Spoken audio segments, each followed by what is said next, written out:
Hello and welcome back to the Underrated channel.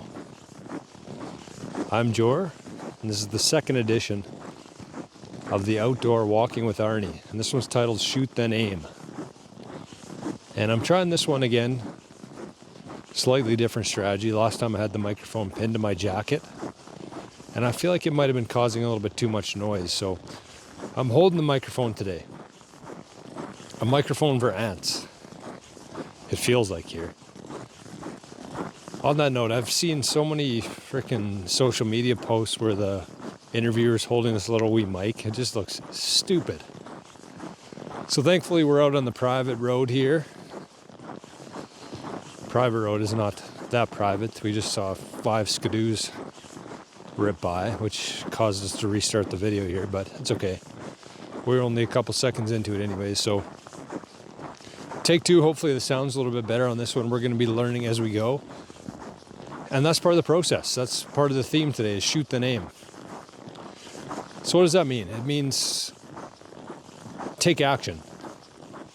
Because most people aim.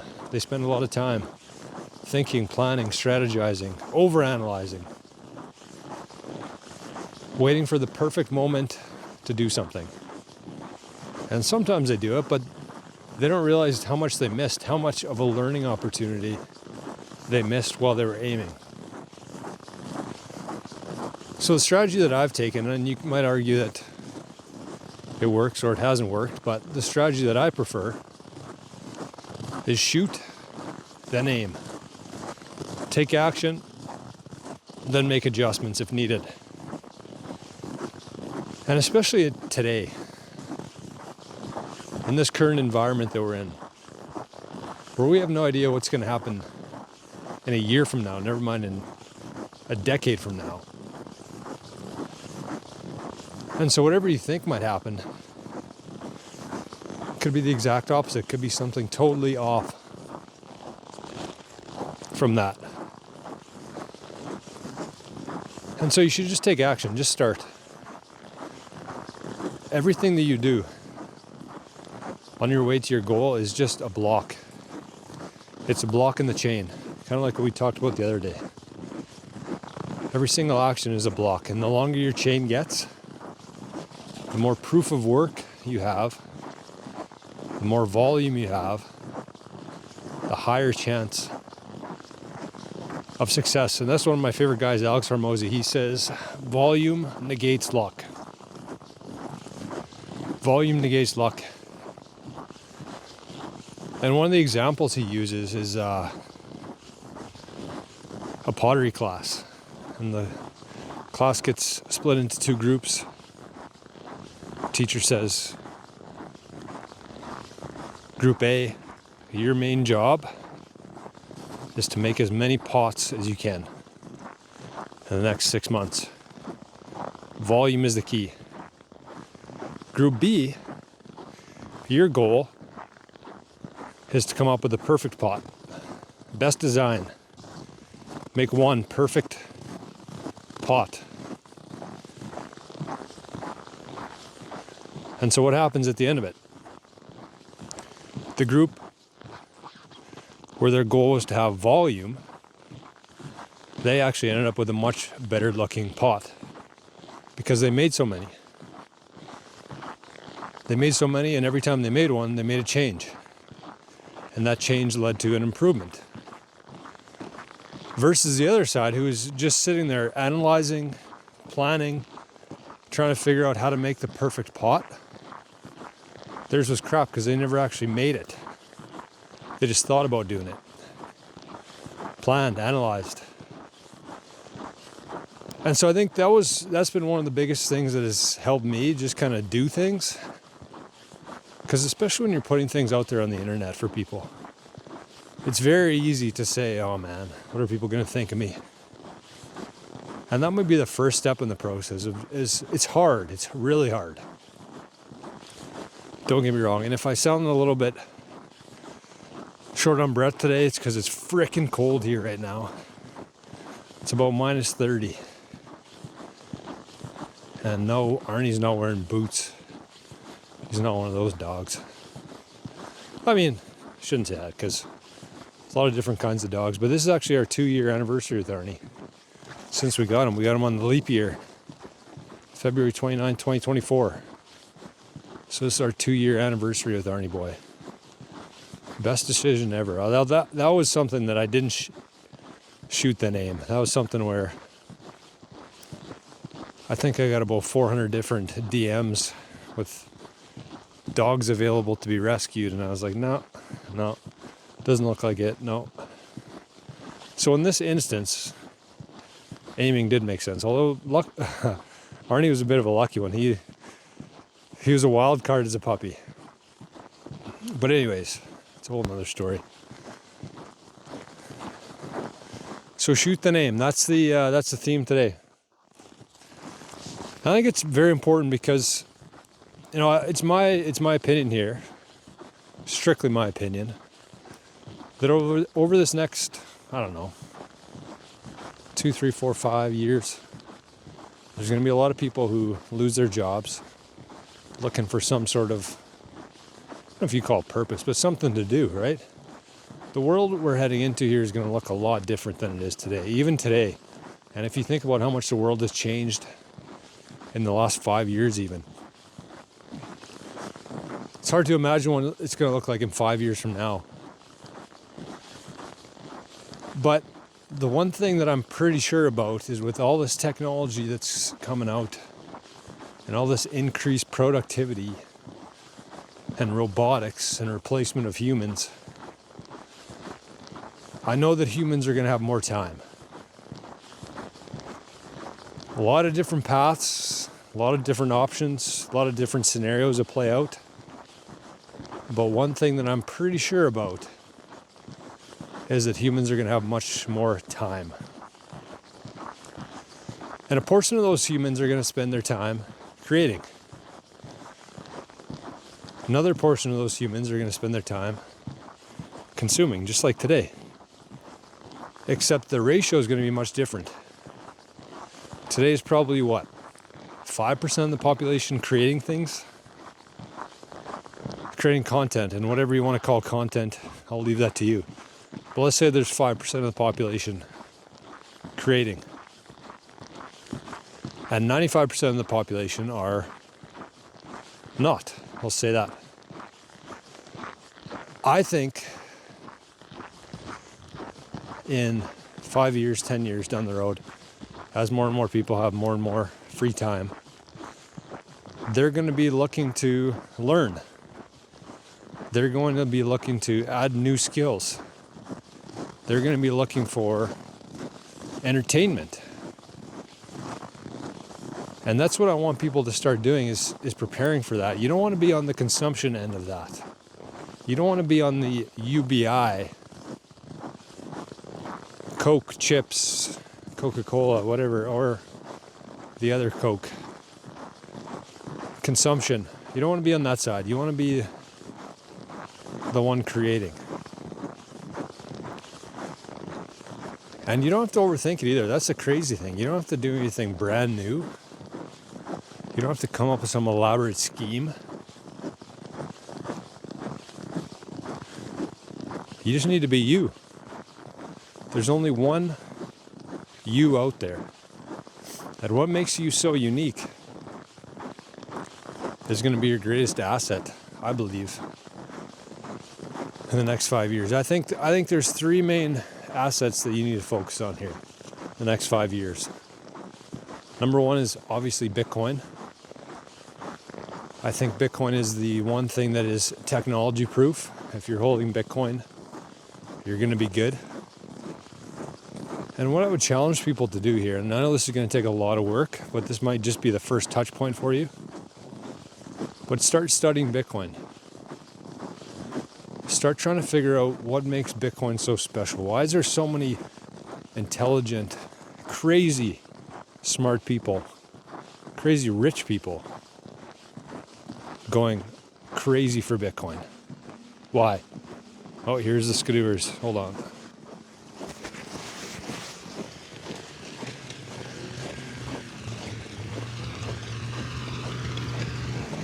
Hey, Arnie.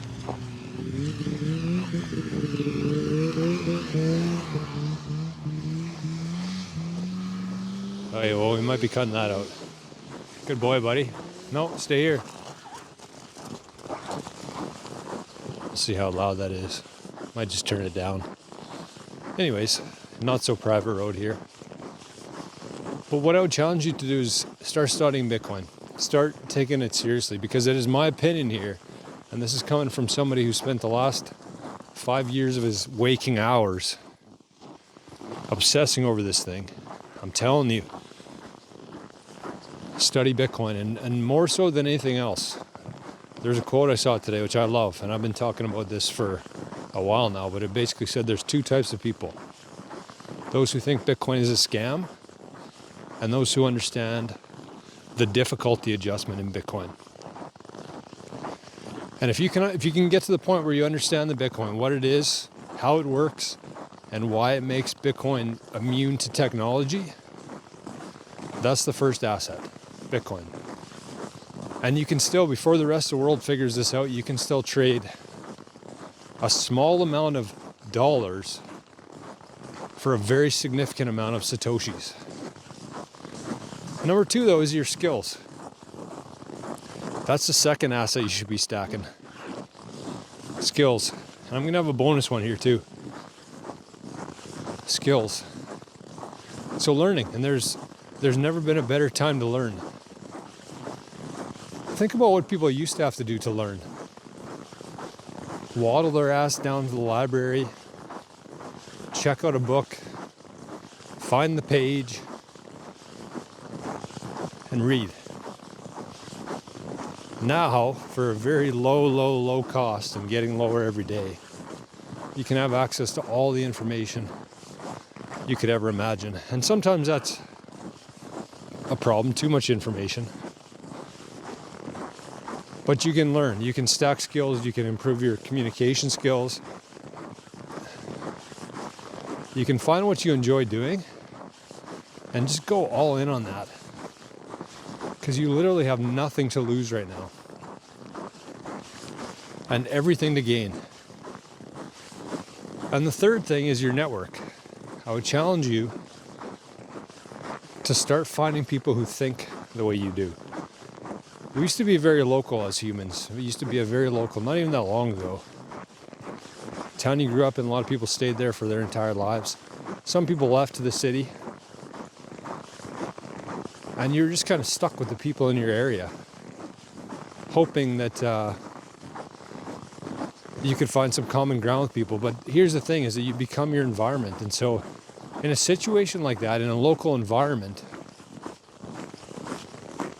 you didn't have much choice. You basically just blended into it. Even if you had interests in certain topics and subjects, if you didn't have anybody in that local area, you just kind of faded. Or you're a loner. But now with the cyber economy that's being built, and the fact that we're all basically connected through this internet, you can find people who are like you, share the same interests, same values. And you can find people that bring you up, raise you up, have your back, and they want to build with you. And so I believe that in a world that's decentralizing, getting rid of the middlemen, your network is going to be very powerful for both your sanity and for your wealth and the opportunities. And the bonus one here that I would say, so we got stacking sats, stacking skills, stacking friends and other builders, and finally stacking smiles.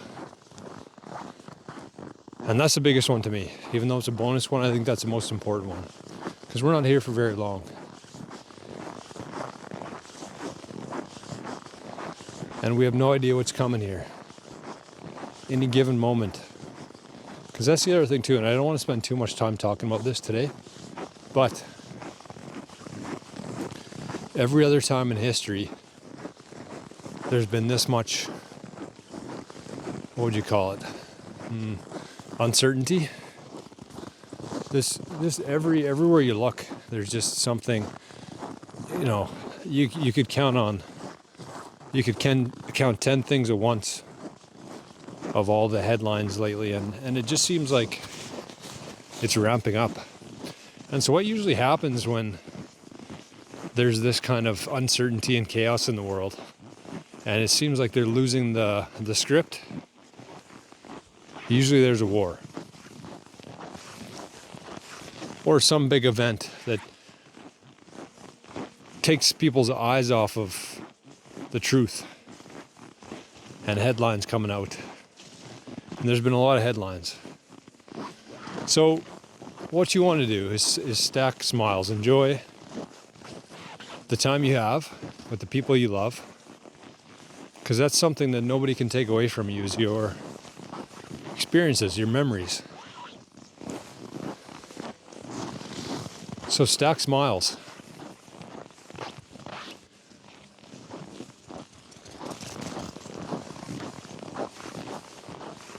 Figure out what makes you smile. I think that's a big one. A lot of people don't even know what makes them smile. They know what makes them feel comfortable. They know what makes them feel anxious. But they don't really know what makes them smile. And it's funny, tying things back here. I asked myself that question a couple of years ago now, and it actually led to this guy who's running 500 miles an hour past me right now. Because that was one thing that I knew made me smile, was dogs. Every time I would see a dog, I would smile, I would laugh, whatever they were doing. Didn't matter. And so I got a dog, and it was one of the best decisions I've ever made. Of course, dogs is the first step. We're going to hopefully have some young kids here in a few years, but who knows for sure. But I've been stacking smiles every day with this guy, and I'm very thankful for him. So figure out what makes you smile and do more of that, because we don't know where this journey ends, if it ends.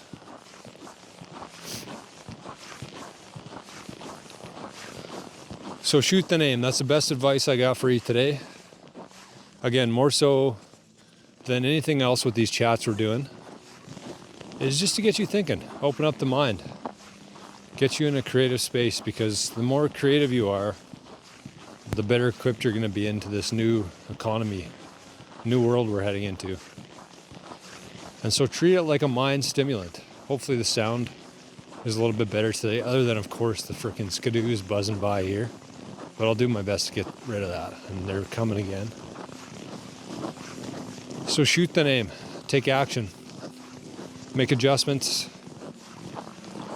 and every time you make an error or a mistake, that's just that's part of it. And then you're going to be more equipped for next time. Without those, you're never going to figure things out. You're never going to know what the market wants, what you want, and you're just going to be stuck there analyzing. Analysis paralysis, I believe they call it. So that's what I got for you today. Here we go, more skidoos. Woohoo! So I hope you're having a great day today. Thanks for listening. And I'll have any relevant links for you in the pinned comments here. So that's it. We'll talk to you soon. Bye-bye.